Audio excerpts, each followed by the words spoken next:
Assalamualaikum warahmatullahi wabarakatuh. Selamat datang kembali di channel ini dia Doapedia.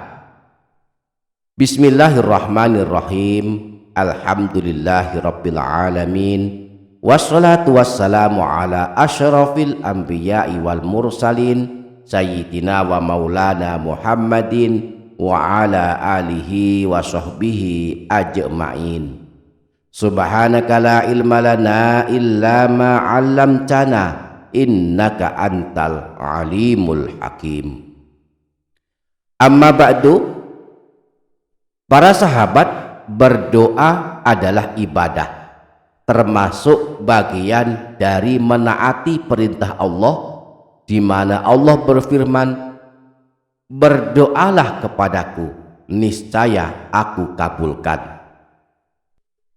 Karena itu Rasulullah senantiasa memotivasi kita agar memperbanyak berdoa dalam segala keadaan, saat senang dan saat susah, saat membutuhkan pertolongan dan saat sedang berkecukupan. Rasulullah menganjurkan berdoa setiap habis sholat, saat sujud di dalam ibadah sholat, saat duduk tahiyatul akhir, saat pagi dan sore hari, sesaat sebelum tidur, dan lain sebagainya. Meskipun berdoa adalah bagian dari ibadah, namun ada batas-batas tertentu yang perlu kita perhatikan dalam masalah berdoa. Di antaranya adalah menghindari doa-doa yang terlarang. Yang pertama, berlebih-lebihan saat berdoa. Misalnya memohon sesuatu yang mustahil terjadi. Contohnya, kita mohon kepada Allah agar tiba-tiba ke dalam ATM kita uang 10 miliar masuk, padahal kita tak bekerja apapun.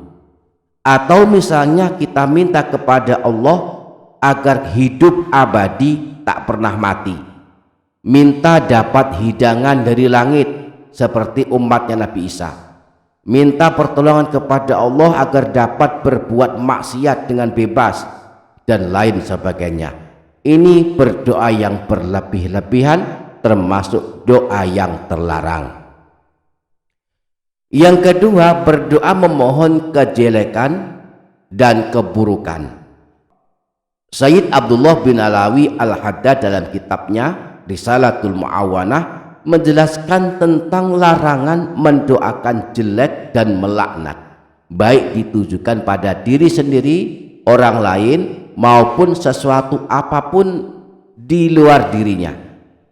Beliau berkata, jangan sekali-kali mendoakan datangnya bencana atau mengutuk diri sendiri, keluargamu, hartamu, ataupun seseorang dari kaum muslimin, walaupun ia bertindak zalim terhadapmu.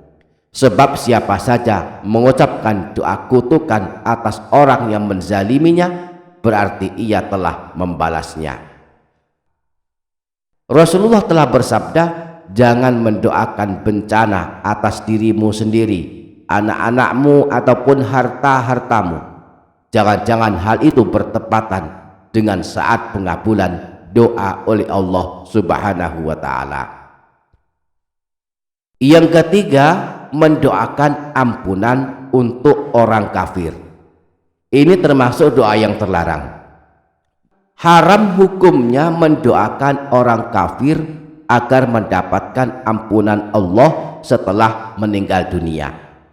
Imam Nawawi dalam kitab Al-Majmu' mengatakan, wa ammas sholatu 'alal kafiri wa du'a'u lahu bil maghfirati faharamun binasil Qur'ani wal ijma'.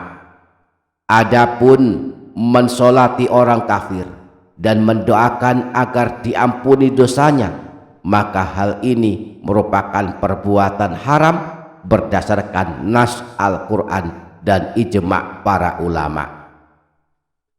Dalam surah At-Taubah ayat 113, Allah berfirman, maka nalin nabiyyi walladzina amanu ay yastaghfiru lil musyrikina walau kanu ulil qurba mim ba'di ma tabayyana lahum annahum ashabul jahim. Tidak sepatutnya bagi Nabi dan orang-orang yang beriman memintakan ampunan kepada Allah untuk orang-orang musyrik, walaupun orang-orang musyrik tersebut adalah kaum kerabatnya. Sesudah jelas bagi mereka bahwasanya orang-orang musyrik itu adalah penghuni neraka jahim. Yang keempat, termasuk doa terlarang adalah berdoa minta segera meninggal dunia. Misalnya kita sakit tak sembuh-sembuh, lalu kita berdoa minta segera meninggal. Hal ini termasuk doa terlarang meskipun hanya makruh hukumnya, tidak sampai haram. Sayyid Abdullah bin Alawi Al-Haddad mengatakan dalam sebuah kitabnya, adalah makruh, tidak disukai mengharapkan kematian, mengharapkan mati atau berdoa memohon kematian disebabkan penderitaan yang menimpa seseorang seperti penyakit, kemiskinan, dan hal-hal semacam itu yang merupakan kesengsaraan hidup di dunia.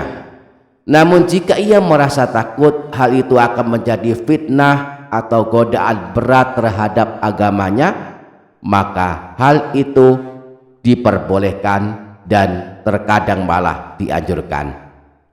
Imam Muslim meriwayatkan hadis dari Sayyidina Anas bahwa Rasulullah Shallallahu Alaihi Wasallam pernah bersabda, jangan sekali-kali ada orang di antara kalian menginginkan kematian karena tertimpa suatu bencana. Namun jika sangat terpaksa, maka sebaiknya ia mengucapkan doa, ya Allah, biarkanlah aku hidup sekiranya hidup itu lebih baik bagiku, dan matikanlah aku sekiranya kematian itu lebih baik bagiku. Kemudian yang kelima, termasuk doa terlarang adalah doa yang menggunakan kalimat in syi'ta, yang artinya jika engkau berkenan. Dalam hadis riwayat Imam Bukhari disebutkan Rasulullah pernah bersabda, janganlah kalian berdoa misalnya, ya Allah, jika engkau berkehendak maka ampunilah hamba. Ya Allah, kasihanilah hamba jika engkau berkehendak. Akan tetapi hendaklah berdoa menuju pada inti yang diminta, karena sesungguhnya tidak ada yang dapat memaksa Allah. Demikianlah di antara bentuk-bentuk doa yang terlarang. Mudah-mudahan kita semua dapat menghindarinya. Amin ya rabbal alamin. Demikian para sahabat, semoga dapat difaham, semoga dapat kita amalkan, semoga bermanfaat dunia akhirat. Kurang lebihnya mohon maaf. Wassalamualaikum warahmatullahi wabarakatuh.